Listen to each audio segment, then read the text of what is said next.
جن ایام سے ہم گزر رہے ہیں، جس مہینے سے ہم گزر رہے ہیں، یہ محرم کا مہینہ ہے۔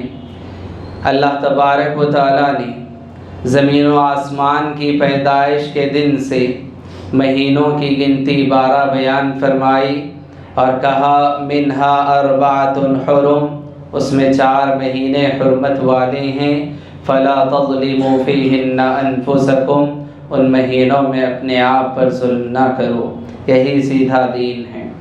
پیارے نبی صلی اللہ علیہ وسلم نے ان 4 مہینوں کی تفصیل بیان فرمائی کہ کون سے یہ 4 مہینے ہیں، تو اللہ کے نبی صلی اللہ علیہ وسلم نے فرمایا ذی القعدہ، ذی الحجہ، محرم اور رجب۔ یہ 4 مہینے حرمت والے، احترام والے ہیں۔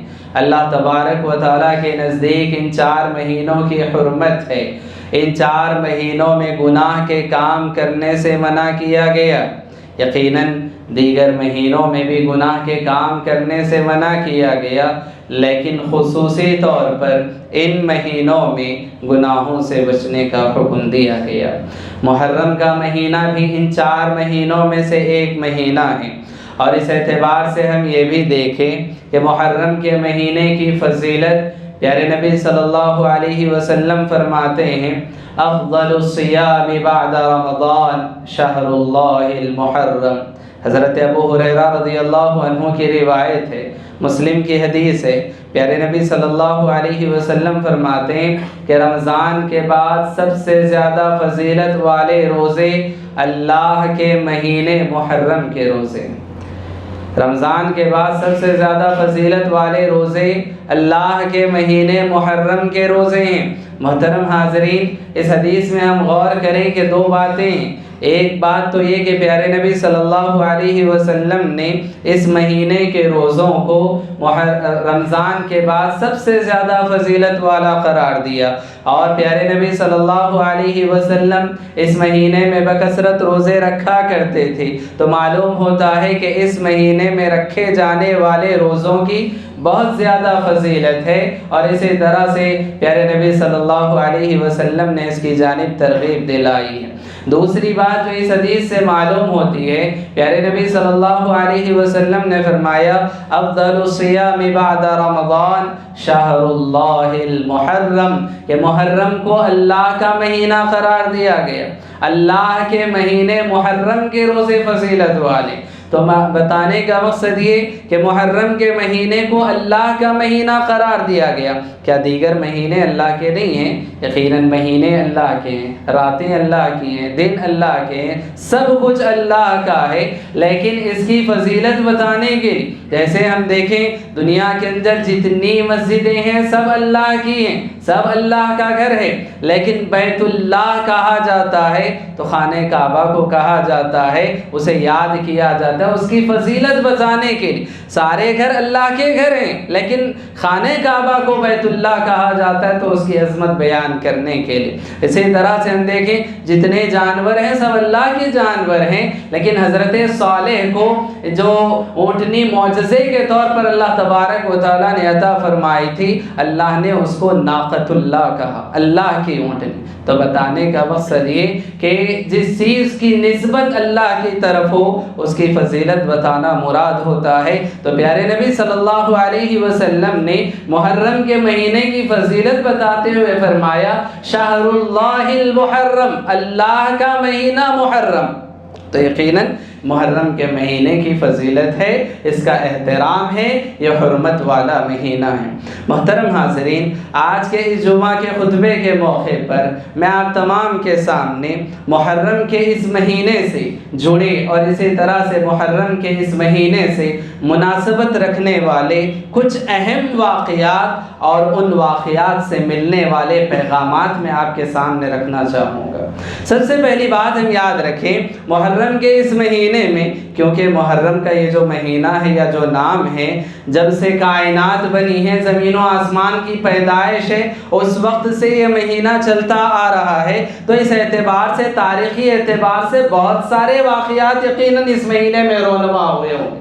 لیکن اسلامی حوالے سے، اسلامی تاریخ کے حوالے سے کچھ اہم واقعات جو اس مہینے میں یاد کیے جاتے ہیں، یادگار کے طور پر مانے جاتے ہیں، ان واقعات کو میں آپ کے سامنے رکھنا ضروری سمجھتا ہوں، اور پھر ہم یہ بھی دیکھیں کہ ان واقعات سے ہمیں کیا پیغام ملتا ہے، ہمیں کیا سبق ملتا ہے، یہ بھی ہم دیکھنے کی کوشش کریں گے۔ سب سے پہلی بات ہم دیکھیں، پیارے نبی صلی اللہ علیہ وسلم کے بعثت سے پہلے حضرت موسیٰ علیہ السلام کے زمانے میں محرم کے مہینے سے جڑا ہوا ایک اہم واقعہ ہے۔ محرم کی 10 تاریخ کو حضرت موسیٰ علیہ السلام اور بنی اسرائیل کو فرعون کے ظلم سے نجات ملی تھی، فرعون کے ظلم سے نجات ملی تھی۔ ظلم و جبر اور اسی طرح سے زور کی جب بات آتی ہے اور بادشاہوں کو یاد کیا جاتا ہے تو فرعون کا نام سر فہرست ہوتا ہے۔ بڑا ظالم، بڑا جابر بادشاہ تھا، اتنا ظالم تھا۔ اللہ تبارک و تعالیٰ نے بنی اسرائیل کو جب اس کے ظلم سے نجات دی تو اللہ تبارک و تعالیٰ نے فرمایا کہ اللہ نے نجات دی تم کو، اللہ نے احسان کیا تم پر۔ بنی اسرائیل سے خطاب کرتے ہوئے اللہ نے فرمایا کہ نجات دی اللہ نے تم کو فرعون کے ظلم سے۔ کیسا اس کا ظلم تھا؟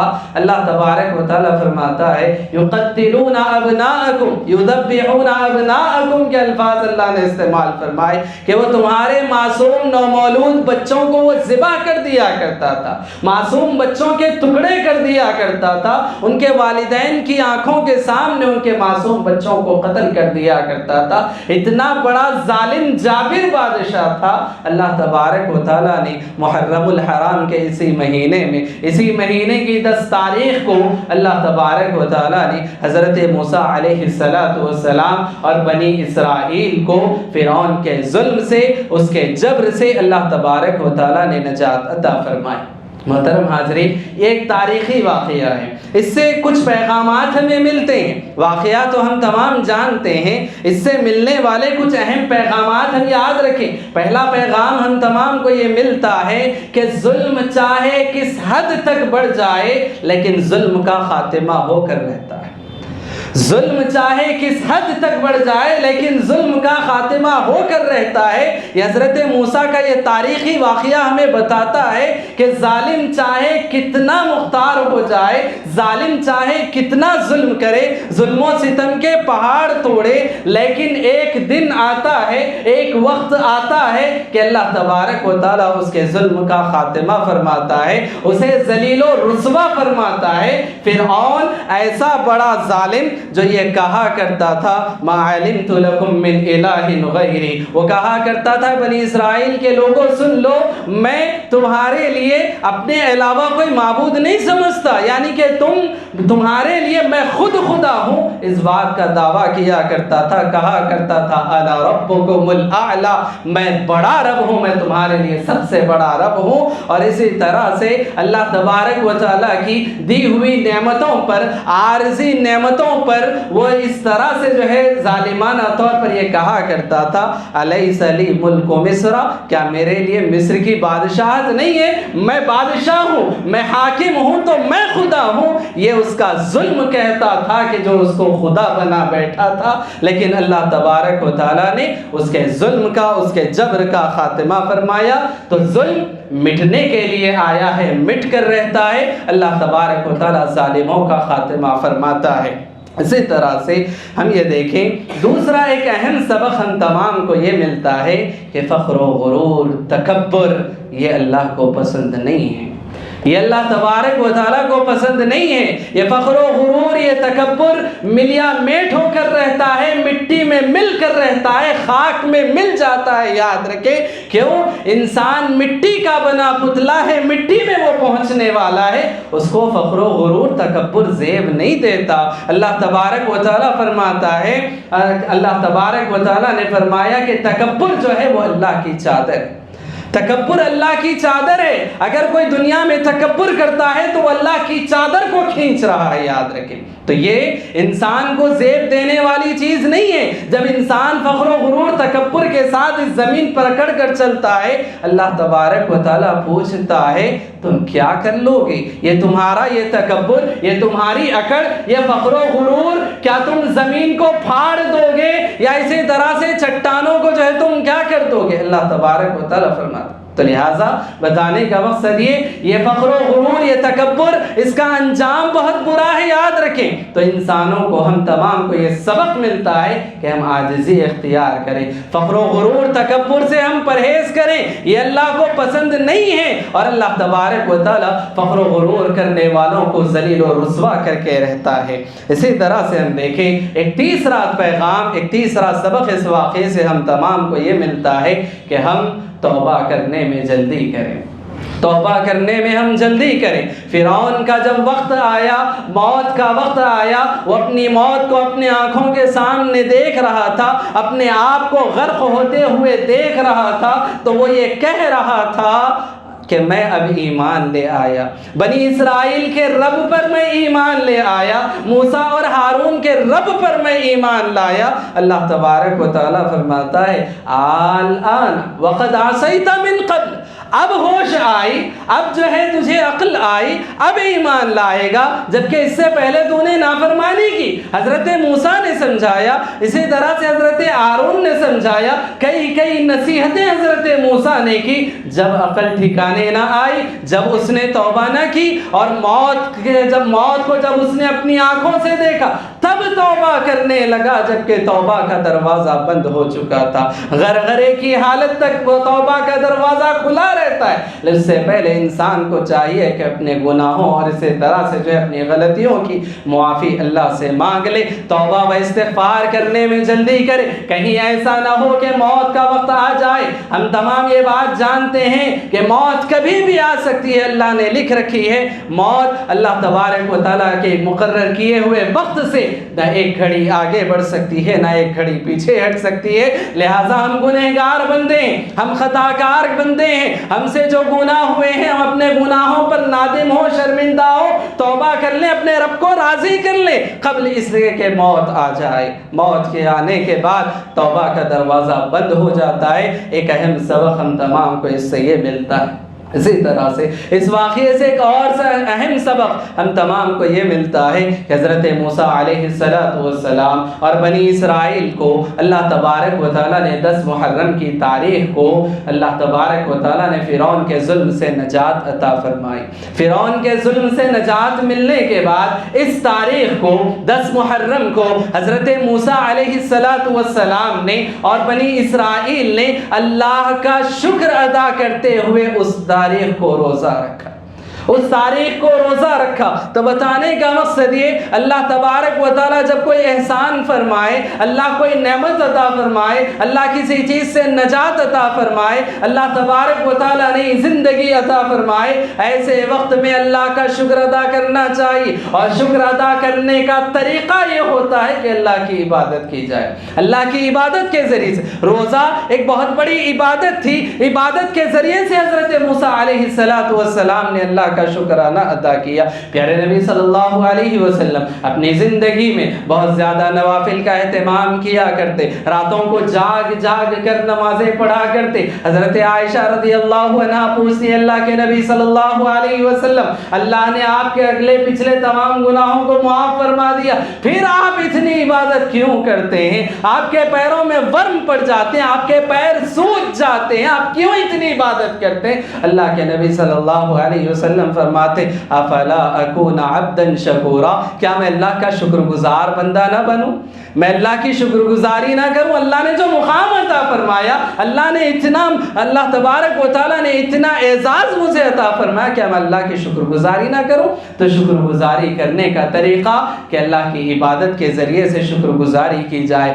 آج ہم دیکھیں کسی انسان کو کسی چیز سے نجات ملتی، کوئی خوشی حاصل ہوتی ہے، یا اسی طرح سے جو ہے کوئی نعمت ملتی ہے، وہ جشن مناتا ہے۔ وہ خوشیاں کس طرح سے شادی بیاہ کے موقع پر ہم دیکھ لیں کیسے کیسے جشن منائے جاتے ہیں، کہیں بینڈ باجا بج رہا ہے، کہیں ناچ گانا ہو رہا ہے، کہیں جشن کے نام پر کچھ کیا جا رہا ہے۔ یہ شکر ادا کرنے کا طریقہ نہیں، اللہ کا شکر ادا کرنے کا طریقہ یہ ہے کہ انسان اللہ کی عبادت کے ذریعے سے اس کا شکر ادا کرے۔ ایک اہم پیغام ہم تمام کو یہ ملتا ہے اسی طرح سے ہم دیکھیں ایک دوسرا تاریخی واقعہ جو محرم کے اس مہینے سے جڑا ہوا ہے اور مناسبت رکھتا ہے، وہ یہ ہے کہ ہم ابھی محرم کے اس مہینے میں ہم داخل ہو چکے، اور جیسے ہی اس محرم کے مہینے میں ہم داخل ہو چکے، ہجری اعتبار سے، اسلامی تاریخ کے اعتبار سے 1445 سے نکل کر 1446، 1445 سے نکل کر 1446 میں ہم داخل ہو چکے ہیں۔ یہ محرم کے اس مہینے کے اعتبار سے یہ سوال پیدا ہوتا ہے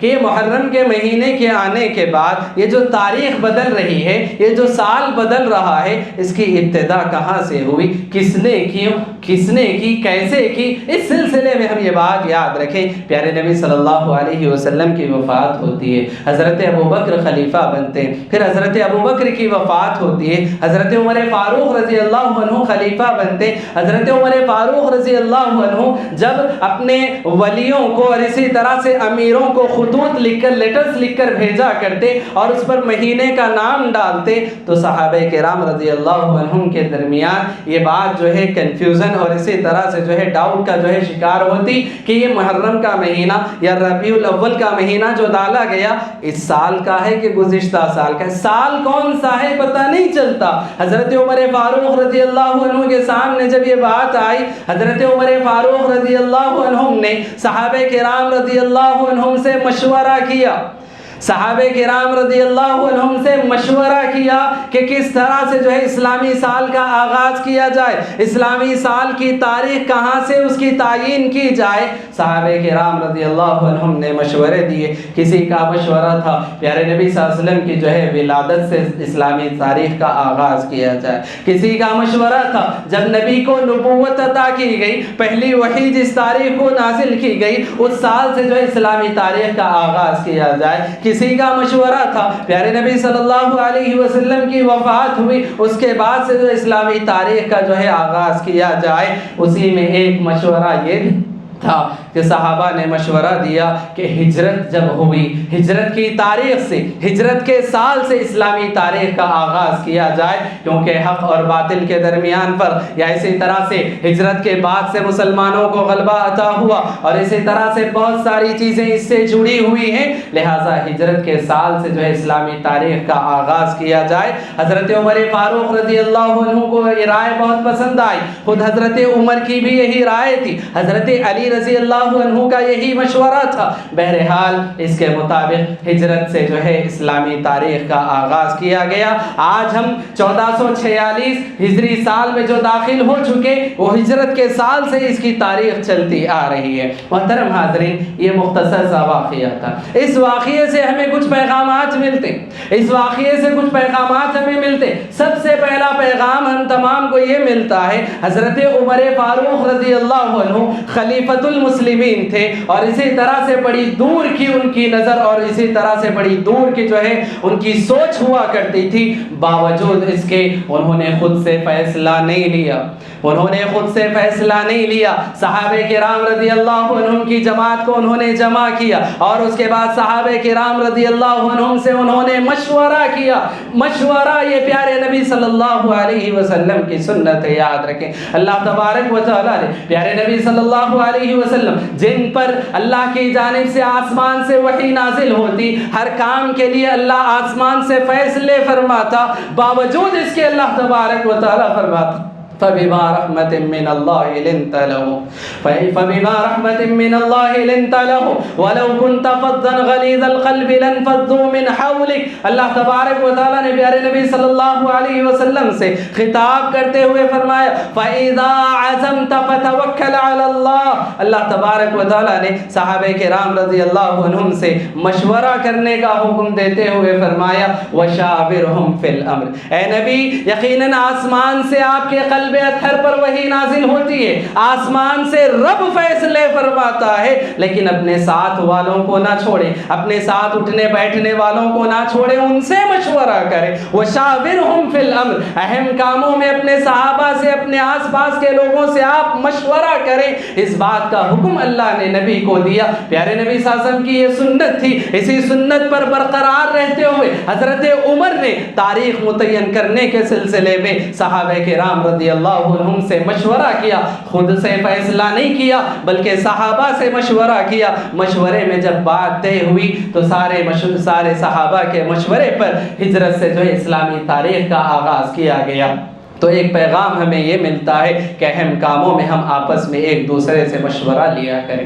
دوسرا ایک اہم پیغام اس واقعے سے ہم تمام کو یہ ملتا ہے کہ ہم دیکھیں صحابہ کرام رضی اللہ عنہم کے سامنے بہت ساری چیزیں تھیں۔ نبی کی ولادت کا واقعہ تھا، نبی کی وفات کا واقعہ تھا، وحی کے آغاز کا واقعہ تھا، اسی طرح سے بہت سارے اہم کام ان کے سامنے موجود تھے۔ لیکن ہجرت کو کیوں متعین کیا گیا؟ ہجرت سے اسلامی سال کا آغاز کیوں کیا گیا؟ تاکہ یہ بتانے کے لیے دیکھو کہ یہ ہجرت کا جو واقعہ ہے یہ معمولی واقعہ نہیں تھا، یہ معمولی واقعہ نہیں تھا، یہ صحابہ کرام رضی اللہ عنہم کی قربانیوں کی داستان ہے، یہ صحابہ کرام رضی اللہ عنہم کی اپنی جانوں، اپنے مالوں، اپنے خاندان، قبیلے، اپنی اولاد، اپنے مال و جائیداد کی قربانیوں کی داستان ہے جو رہتی دنیا تک۔ ہر بدلتے ہوئے سال پر ہجرت کے اس واقعے کو یاد رکھنا چاہیے۔ حضرت ابو سلمہ رضی اللہ عنہ پیارے نبی صلی اللہ علیہ وسلم مدینہ کی طرف ہجرت کر کے جا چکے ہیں۔ ابو سلمہ ہجرت کرنے کے لیے نکلنے والے ہیں اور ان کے پاس لوگ آ کر کہتے ہیں کہ دیکھو تم ہجرت کرنا چاہتے ہو، تم جانا چاہتے ہو، جاؤ، یہ تمہاری بیوی ہے، یہ ہمارے قبیلے کی لڑکی ہے،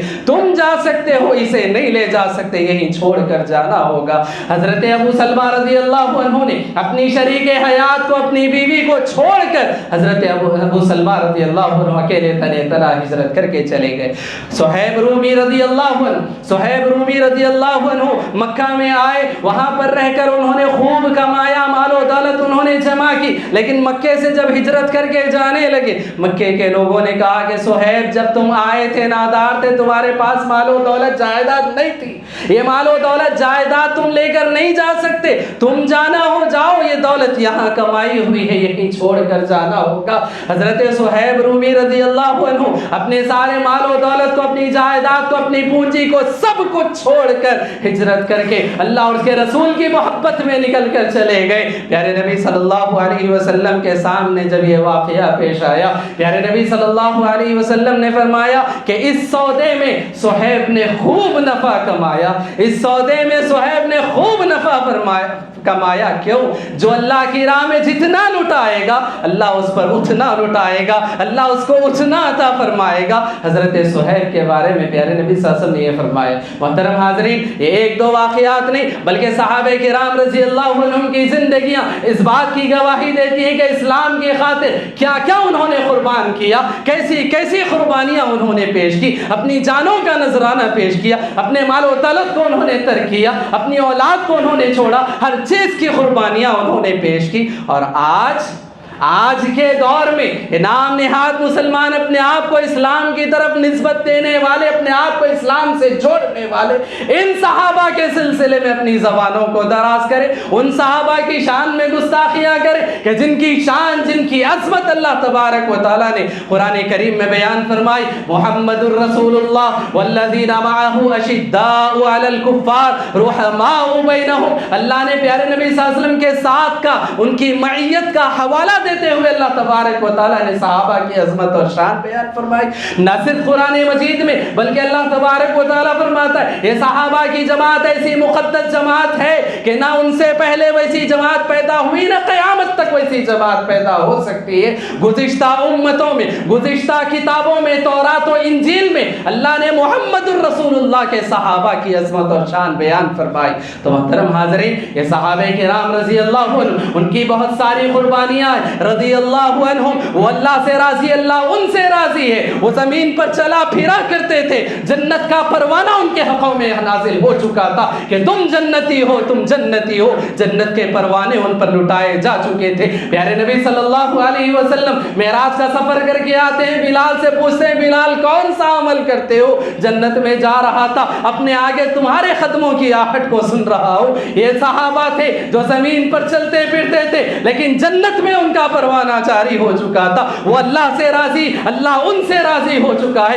کسی کو یہ حق نہیں بنتا، کسی کو یہ حق نہیں بنتا کہ صحابہ کی شان میں گستاخی کرے، ان کے سلسلے میں اپنی زبانوں کو دراز کرے، یہ کہے کہ فلاں کو ایسا نہیں کرنا چاہیے، فلاں کو ویسا نہیں کرنا چاہیے تھا، فلاں صحابی کی ایسی نیت تھی۔ نعوذ باللہ، صحابہ کرام رضی اللہ عنہم وہ جو تھے، وہ جیسے تھے، اللہ ان سے راضی تھا۔ وہ امتیں گزر چکی، قیامت تک ویسی جو ہے جماعت پیدا ہونے والی نہیں ہے۔ ان کی شان میں گستاخی کر کے اپنی آخرت کو برباد نہ کرے۔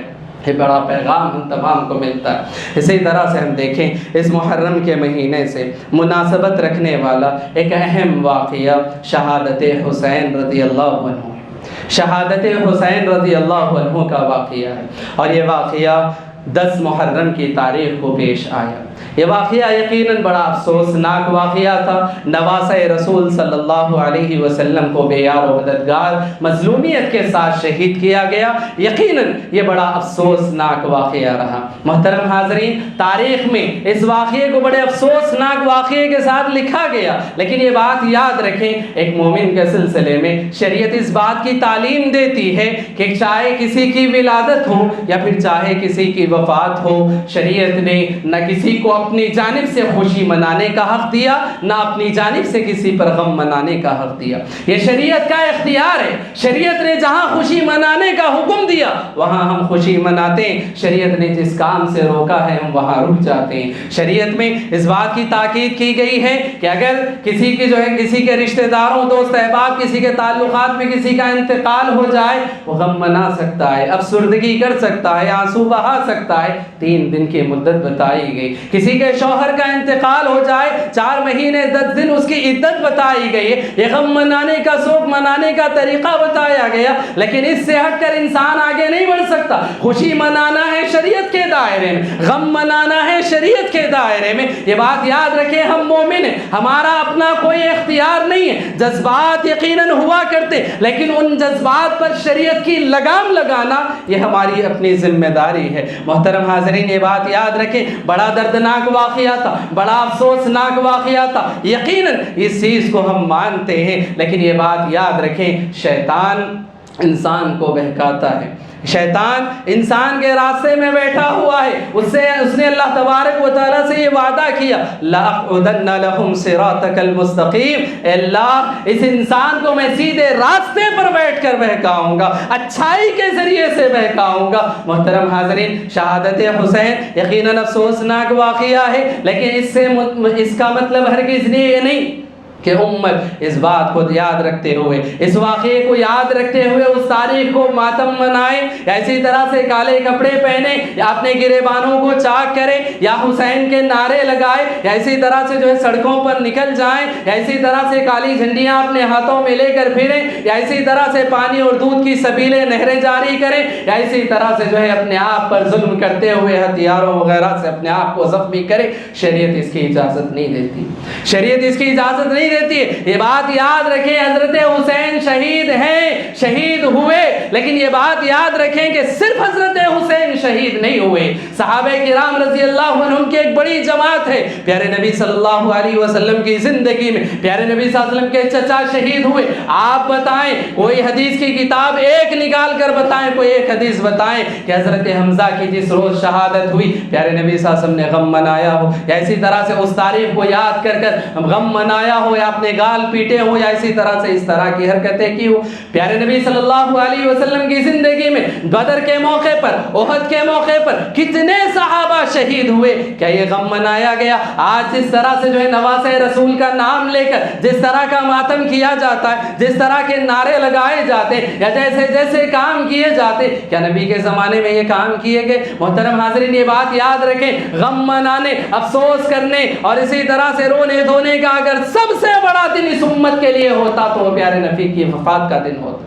پیارے نبی صلی اللہ علیہ وسلم کی وفات کا دن ہوتا، اس کی تاریخ ہوتی، لیکن شریعت نے ہمیں اس کی اجازت نہیں دی ہے، شریعت نے ہمیں اس کی اجازت نہیں دی۔ خوشی منانا ہے شریعت کے دائرے میں، غم منانا ہے شریعت کے دائرے میں، اور شریعت نے نوحہ کرنے سے، گال پیٹنے سے، ماتم منانے سے، نعرے لگانے سے، اپنے آپ پر ظلم کرنے سے شریعت نے منع کیا ہے۔ تو لہٰذا اس چیز کا جو ہے ہم تمام کو احساس ہونا چاہیے۔ اور ایک بات یہ بھی یاد رکھیں، حضرت حسین رضی اللہ عنہ کی جو شہادت ہوئی، اس سے ایک بڑا پیغام ہمیں یہ ملتا ہے، اس سے ایک بڑا پیغام ہمیں یہ ملتا ہے۔ پیارے نبی صلی اللہ علیہ وسلم نے حضرت حسن و حسین رضی اللہ عنہ دونوں کے سلسلے میں اللہ کے نبی صلی اللہ علیہ وسلم نے فرمایا، سیدہ شباب اہل الجنہ، سیدہ شباب اہل الجنہ، یہ میرے دونوں نواسے حسن و حسین یہ کیا ہیں؟ یہ جنت کے نوجوانوں کے سردار ہیں، جنت کے نوجوانوں کے سردار ہیں۔ پیارے نبی صلی اللہ علیہ وسلم نے ان کی زندگی میں، ان کے بچپن میں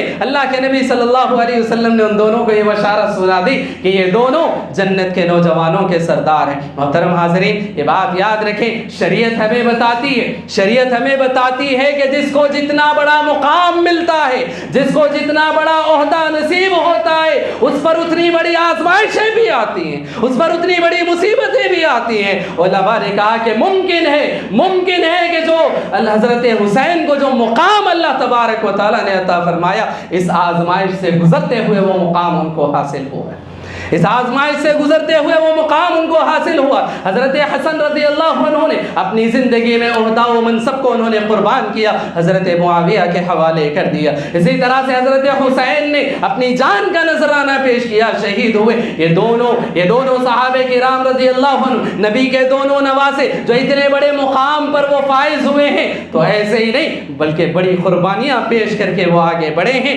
تو اس سے یہ پیغام ہمیں ملتا ہے کہ اللہ تبارک و تعالیٰ کسی کو مقام عطا فرماتا ہے، کسی کو جو ہے رتبہ عطا فرماتا ہے، وہ رتبہ ایسے ہی نہیں ملتا بلکہ بڑی آزمائشوں سے گزر کر، بڑے امتحانات سے گزر کر وہ اس مقام پر پہنچتا ہے۔ خلیل اللہ کہا جاتا ہے، اللہ کے دوست کہا جاتا ہے۔ یوں ہی خلیل اللہ نہیں بنے، بڑی آزمائش و امتحانات سے گزرنے کے بعد اللہ نے فرمایا کہ تم کامیاب ہو چکے، تم اللہ کے خلیل ہو، اللہ نے خلیل بنایا۔ تو محترم حاضرین، یہ پیغام ہمیں ملتا ہے کہ دنیا میں اگر مصیبتیں آئیں، پریشانیاں آزمائشیں آئیں، ڈرنے گھبرانے کی ضرورت نہیں، اللہ سے یہ امید رکھیں کہ جتنی بڑی مصیبتیں، جتنی بڑی آزمائشیں ہیں، اتنا بڑا مقام اللہ تبارک و تعالیٰ عطا فرمائے گا۔ یہ اللہ سے امید رکھنی چاہیے۔ رب العالمین سے ہم دعا کرتے ہیں کہ رب العالمین ہم تمام کو اللہ اور اس کے رسول کے احکام و فرامین کے مطابق زندگی گزارنے کی توفیق عطا فرمائے۔